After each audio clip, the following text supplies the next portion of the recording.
Hello, good morning students. कल अपन ने third chapter start कर दिया था और उसमें अपन ने एक इंसेक्ट कर लिया था, रेड हेयरी वाला। आज हम सेकंड स्टार्ट कर रहे हैं, वाइट ग्रब।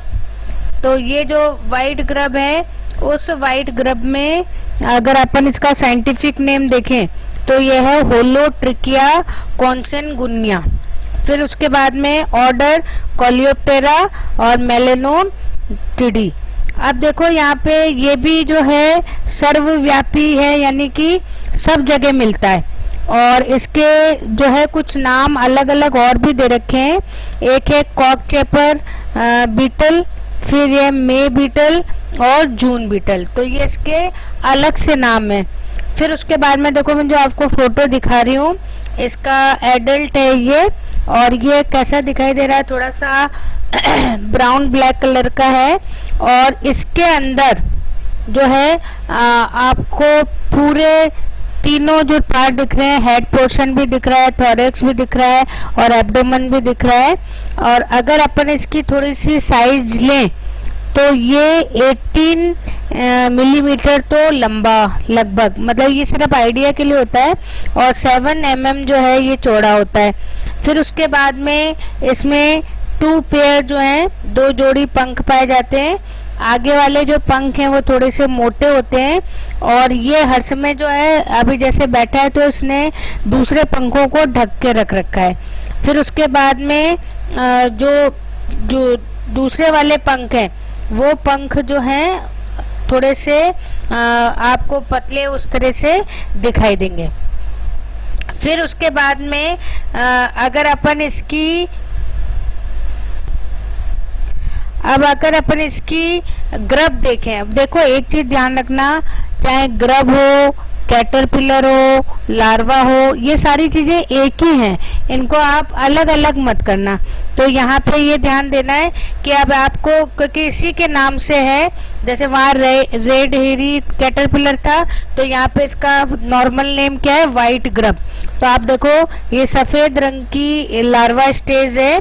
और ये जो है, इसका थोड़ा सा हेड पोर्शन है वो ब्राउन है। और यही जो है सबसे ज़्यादा इन्फेक्शन फैलाती है। क्यों? क्योंकि इसमें अगर आप उसके माउथ पार्ट्स देख रहे हो तो वो माउथ पार्ट्स जो हैं पूरी वेजिटेबल वगैरह उसको खा के ख़त्म कर देते हैं। फिर अगर अपन इसकी शेप देखें तो ये सी शेप है। तो कभी कभी क्वेश्चन भी आ जाता है कि सी शेप लार्वा कौन सा है, तो वो कौन सा है, आपका वाइट ग्रब। अब यहाँ पे देखो, यही जो है सबसे ज़्यादा प्लांट्स को हानि पहुँचाती है। और यहाँ पे जो प्लांट्स हैं, वो प्लांट्स या जिनको आप कह सकते हो जिन पर ये इन्फेक्शन फैलाते हैं, तो वो भी कौन से हैं, खरीफ क्रॉप वाले। और जैसे मूंगफली है, बाजरा है, मिर्च, ग्वार, ये जो हैं इनको ये ज़्यादा खाते हैं।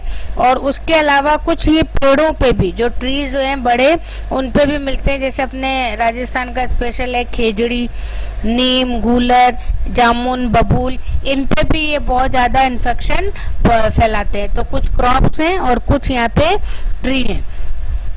अब अगर अपन इसकी थोड़ी सी हार्म देखें तो ये जो है, सबसे पहली बात तो कि ये अंडरग्राउंड इंसेक्ट है, ये अंदर रहता है। कल भी मैंने आपको बताया था कि ये पूरे साल में कुछ ही महीने जो है आपको दिखाई देंगे, बाकी पूरे के पूरे क्या रहते हैं, जमीन के अंदर रहते हैं। और अंदर रह के ये जो है प्लांट्स को डिस्ट्रॉय, उसकी रूट से या उनको डिस्ट्रॉय कर देते हैं। और पूरा का पूरा जो है प्लांट, ऊपर से तो कुछ पता नहीं लगता है, लेकिन नीचे से पूरा का पूरा क्या हो जाता है, खराब हो जाता है। फिर उसके बाद में ये रूट्स वगैरह के अलावा भी जितना गंदी चीज़ें हैं, गार्बेज वगैरह, उनको भी ये खा के ख़त्म करती हैं। फिर उसके बाद में जब ये रूट्स वगैरह को डिस्ट्रॉय करती हैं तो धीरे धीरे ऊपर की तरफ जो है प्लांट सूखने लगता है। तो पता लग जाता है कि हाँ भाई, इसके अंदर कोई इन्फेक्शन है। और अगर थोड़ा सा भी अपन देखें तो प्लांट को निकाल के देखेंगे तो बहुत इजीली निकल आता है और उसकी रूट्स वगैरह जो होती हैं पूरी की पूरी डिस्ट्रॉय हो चुकी होती है। फिर उसके बाद में अगर ये जो है, अगर अपन प्लांट्स के हिसाब से देखें तो ये जो है डाइकॉट से मोनोकॉट में ज़्यादा इन्फेक्शन करती है। आपने 11 में पढ़ी होगी रूट्स की टाइप्स। तो एक तो होती है फाइब्रस रूट जिसे अपन रेशेदार बोलते हैं, और एक होती है टैप रूट जिसे मूसला मूल बोलते हैं। तो ये जो है एडवेंटियस रूट सिस्टम या जो फाइब्रस रूट है उस पे ज़्यादा इन्फेक्शन करती है। फिर उसके बाद इसीलिए जो है जितने अपने जैसे बाजरा है, ज्वार है, उनमें ये ज़्यादा नुकसान पहुंचाती है। फिर उसके बाद में इसका अगर अपन देखें कि इन्फेक्शन टाइम, तो वो इन्फेक्शन टाइम आपको अगस्त मंथ में ज़्यादा मिलेगा, और उस समय जो है इसकी थर्ड स्टेज होगी, यानी ये भी क्या करेगी, मोल्टिंग करेगी। और जब ये थर्ड, ये थोड़ी चीज़ें आपको इम्पोर्टेंट है, इनको आप अंडरलाइन करके चलना कि पूछा जाता है कि सबसे ज़्यादा हार्म कब पहुंचाते हैं। तो जो ग्रब है उस ग्रब की थर्ड स्टेज है और वो लगभग अगस्त में आती है। तो उस समय जो है ये सबसे ज़्यादा नुकसान पहुंचाती है, क्योंकि ये समय पूरी की पूरी डेवलप हो चुकी होती हैं। फिर उसके बाद में ये भी जैसे आगे अपन ने पढ़ा था वैसे ये भी क्या है, बहुपक्षी या पॉलीफेगस, यानी सभी चीज़ों को ये आसानी से खा लेती है। और इसका अगर अपन मन पसंद, या आप ये मान के चलो कि सबसे ज़्यादा अगर इसको कोई प्लांट अच्छा लगता है तो वो कौन सा प्लांट है, बेर का, या जिसको अपन जिजीफस बोलते हैं। अब देखो अपन इसका थोड़ा सा लाइफ साइकिल देख लेते हैं, और जो डायग्राम है उसमें मैंने सारी चीज़ें ऐसे ही है जिसमें सब कुछ लिखा हुआ है। तो सबसे पहली बात तो कि जब रेनी सीजन होता है और ये मान के चलो मई जून के आसपास, तो उस समय ये अपने ज़मीन से बाहर निकलते हैं। इनमें फर्टिलाइजेशन होता है, और फर्टिलाइजेशन होने के बाद में जो है फीमेल है, वो फीमेल लगभग 2-3 दिन में मिट्टी के अंदर ही जो है अंडे देती है। और एक जैसे कल अपने को था कि 1500 अंडे दे देती है अपने लाइफ में, और ये केवल देती है 50 से 60 अंडे अपने लाइफ में। फिर उसके बाद में जो है अंडे से 7 से 15 दिन के बीच में लार्वा निकल आता है। तो मई में के बाद में ये मान को चलो कि जून जुलाई तक जो है इसमें से लार्वा निकल आते हैं। और फिर ये सबसे ज़्यादा आपको पता है कि लार्वा स्टेज जो है वो एक्टिव रहती है, और यही जो है लगभग 100 दिन का इनका टाइम होता है। 100 दिन मतलब ये मान के चलिए 3 महीने के आसपास। तो उस समय जो है ये पूरी की पूरी जो डिस्ट्रॉय है क्रॉप को कर देते हैं। फिर उसके बाद में प्यूपा स्टेज में चले जाते हैं, और प्यूपा स्टेज में भी ये 2-2.5 वीक, यानी कि ये मान के चलिए 15 से 20 दिन के बीच में ये रहते हैं। और उसके बाद में वापस से जो है किस में चेंज हो जाते हैं, कैटरपिलर में। तो ये भी इसके लिए एक स्पेशल चीज़ है। फिर उसके बाद में ये लगभग जो है थोड़ी देर बाद जो है ये ज़मीन के अंदर चले जाते हैं, और फिर इनकी रेस्टिंग स्टेज जिसे अपन डॉर्मेंसी कहते हैं, उस डॉर्मेंसी में ये चेंज हो जाते हैं। तो लगभग ये मान के चलिए कि 120 से 150 दिन का इनका लाइफ का टाइम होता है। जैसे यहाँ पे लिखा भी है आपको, देखो 122 दिन के आसपास जो है इनका पूरा का पूरा लाइफ होती है, जिसमें साइकिल इनका चलता रहता है। फिर उसके बाद में नेक्स्ट है इसका मैनेजमेंट।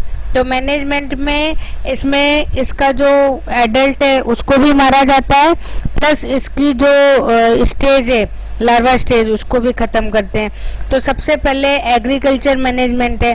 तो एग्रीकल्चर में क्या है कि सबसे पहले प्रकाश पास, जिसे लाइट ट्रैप बोलते हैं या फेरोमोन ट्रैप बोलते हैं, तो उस तरीके से जो है जितने भी इंसेक्ट हैं, यानी कि जो उसकी एडल्ट स्टेज है, उसको वो किससे अट्रैक्ट हो जाते हैं, चाहे लाइट हो चाहे फेरोमोन, तो वहाँ पे उनको मार दिया जाता है। और ये काम कब किया जाता है? रात में 8:30 से 11:30 के टाइम पे किया जाता है, जब ये एक्टिव होते हैं।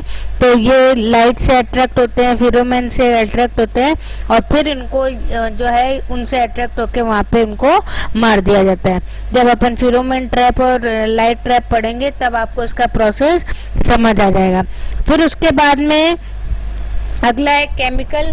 तो केमिकल में सबसे पहले जो है, जैसे अगर मूंगफली का इसमें स्पेशल दे रखा है, तो जब अपन उसको बोते हैं तो बोने से पहले 80 किलो जो बीज है उस बीज को 2 लीटर क्लोरोपाइरीफॉस से ट्रीट कर देते हैं। फिर उसके बाद में जो है थोड़े दिनों बाद, जैसे जो बड़े प्लांट होते हैं, तो आपने को पता है अभी रेनी सीजन है, उसके बाद में आपको बहुत इंसेक्ट का वो दिखेगा। तो उस समय जो है लगभग 4 ग्राम जो है मोनोक्रोटोफॉस को स्प्रे करके डाला जाता है।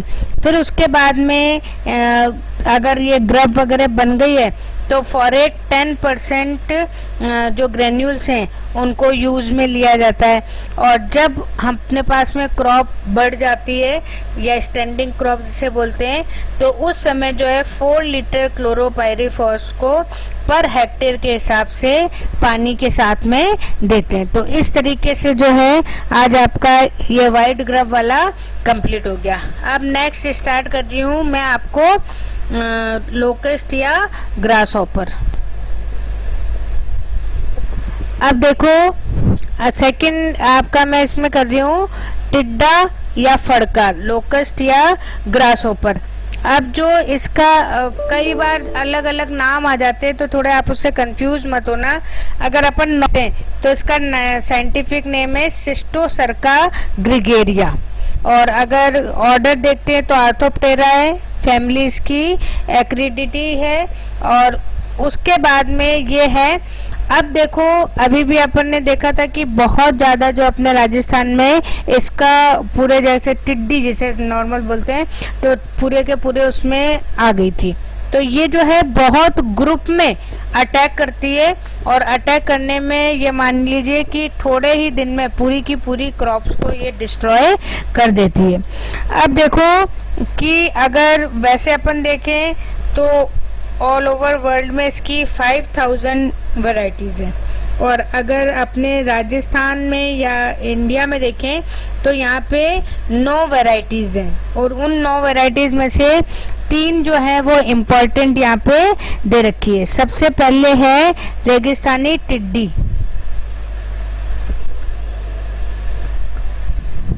अब देखो सबसे पहली है ना ये रेगिस्तानी टिड्डी।